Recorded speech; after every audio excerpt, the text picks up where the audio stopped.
Welcome inside the coach's room. Today, we're going to take a closer look at the Colorado Avalanche as they defeat the Dallas Stars in Game 4, 4-0 with a shutout to Mackenzie Blackwood. A great game by Oettinger, but there's a lot of details we're going to look at. So without further ado, let's start the breakdown. Let's head over to the video. In this game, Dallas had a lot of offensive opportunities in the first period. Let's look at how they created some of those opportunities. You can see Jamie Benn here as he tries to get to the front of the net. He goes right to the slot area. Marty Necas, he goes to the outside along the wall. That leaves a hole. And unfortunately, the Colorado defender falls down to play. Great look for Ben. Great opportunity early in the first period. Stopped by Blackwood. Here we go back earlier in the first period where they get a chance off of the rush. Again, this is a lucky bounce off of a foot of the Colorado player. It goes right to Rupe Hintz, and they start the rush up the ice. And one of the things we're going to talk about driving the net. When a player drives the net, this is the player without the puck, he usually pulls the defender with him. And when you pull a defender with you, that opens up ice in behind the play. So you can see as Rupe Hintz drives the net, Mikko Rantanen looks and he sees the trailer coming in. Petrovic gets the puck.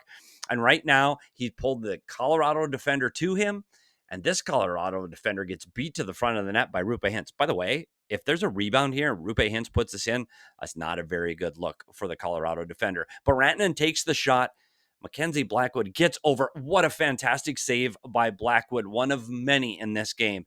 Dallas also had opportunities on the power play in the first period, and they had chances. Rantanen delivers it to Rupe Hintz in front of the net. A great opportunity, great look. Blackwood makes the save. You're going to see again on the power play. As Rantanen drives the net, Ben finds the quiet area, and he's able to get another shot. This one tips off the stick of the Colorado defender. So they had great opportunities. Unfortunately, this is where the tide turns. As the puck comes up to Harley at the top of the point on the power play, Logan O'Connor puts pressure on him. He pushes him, and when he pushes him, it puts the puck just out of reach for Harley. Logan O'Connor's off to the races. He wins the race up the ice, and he gets the shorthanded goal, beats Oettinger on the short side, 1-0 Colorado. Dallas's power play is now 0 for 2 in this period, and they're frustrated. And as the period comes to a close, the Colorado Avalanche power play gets to work. And who do they get the puck to? Well, it's unfortunate. As you can see, the puck come to the middle. Maverick Bourque stuck in the middle. He's the only penalty killer that didn't make it, or that made it back off of the wall on the penalty kill, and he's stuck. He's stuck between three options for the Colorado Avalanche. One of them is Makar. You got to respect Makar, so he can't leave. And you know the best goal scorer in the power play right now for the Colorado Avalanche is McKinnon. But Bourque can't leave. He can't leave the front of the net all alone. So he's got to stay there. And unfortunately, because he can't get closer to McKinnon and take away the shooting lane or the passing lane, McKinnon gets way too much room and again beats Oettinger on the short side again. Oettinger just can't quite get there. And end of the first period, it's 2-0. But let's go to the second period where Colorado ramps this game up. And it starts right off the opening faceoff with a forecheck. They win the race to the wall. And I know this is a lucky bounce coming to the middle of the ice, but it pulls right to the slot for Arturi Lehkonen. Lehkonen leads in shots on goal in this game with 6. And this is one of their first opportunities of this game, but they hemmed the Dallas Stars in the defensive zone for the entire period. You can see this time Ben goes the wrong way through the middle of the ice. It's a quick play up the ice. And as you can see, the forward checkers for the Colorado Avalanche, there are 2 of them. They beat the Dallas Stars up the ice and you get a 3-on-2. And what were we talking about? We were talking about driving the middle lane. This time it's McKinnon driving the middle lane, pulls the defender with him, opens the lane for Marty Necas, makes the pass across. And again, Lehkonen with a great play, but Oettinger was better. Oettinger was superhuman in this period. He was phenomenal. Makes 21 out of 22 saves. And here's another one of them. As Dallas finished the season this year, they had a lot of problems beating players off of the wall. What does that mean? Well, when the puck goes up top, you have to stay with your player all the way back to the front of the net. If you don't, it leaves openings. And you can see as the Dallas Stars players come off the wall, they lose the race. They lose the race off of the wall, which gives Drury an opportunity and quick in tight for an opportunity like this at the net. This is the way Dallas defended down the stretch at the end of the season, where they needed to shore up their play was in this area of the ice, and they had problems with this in Game 4. And you're going to see the other problem they had is giving up chances off the rush as the transition occurs and Colorado gets up the ice. Dallas has 3 forwards trapped at the goal line. Well, you're not going to win this race back. So as the play comes up the ice, we're going to look at another 3-on-2 coming up the ice. And again, it's that middle lane drive that opens up the play in behind where you're able to deliver the puck to the trailing player. This time it's the defenseman. But you get a block. You get a block by Mason Marchment. He's able to kick this puck off to the side. Great job. But as often happens, the puck luck favors the Colorado Avalanche here. It comes right to the Avs, right to Nelson, and he gets 2 whacks at it, but Oettinger's up to the task. Again, some of his great saves of that period. Here you see Colorado again off of the rush. This time they dump it in hard rim, and this time McKinnon digs it up. And this is one of those little plays that sometimes you miss. In front of the net, you're going to see Seguin get picked by the Colorado player. Sagan's supposed to get to this area of the ice so he can defend McKinnon getting off the wall, but he can't get there because he gets picked. And because he gets picked, McKinnon gets a great look. That's a really good play by Taves in front of the net to allow McKinnon to get another shot and another big save. And here we go with one of the players that has been outstanding in this series. And sometimes it's just a player being better. Makar's ability to get to the outside, there's no mistakes here. He's got quicker feet. He protects the puck with his body. He's able to get a great shot. And again, a great save by Oettinger. You're going to see him later in the period. And this is what we talk about. Sometimes man-on-man defending can happen. Lyubushkin's up right now. Lyubushkin's a defenseman. He wants to be down here. That's where defensemen want to be. They want to be in this area of the ice. That's what defensemen like. It's like going home.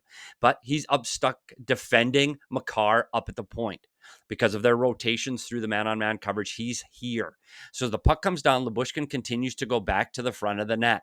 And you can see a great play by McKinnon on the wall, able to separate himself from his opponent and get a great look at this as he's able to get away from Granlund and get to the net.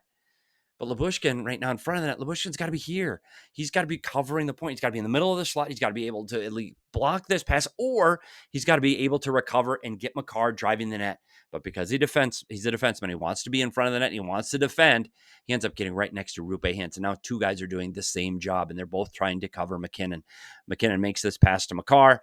Another great opportunity for Colorado. And yet again, another wonderful save by Oettinger.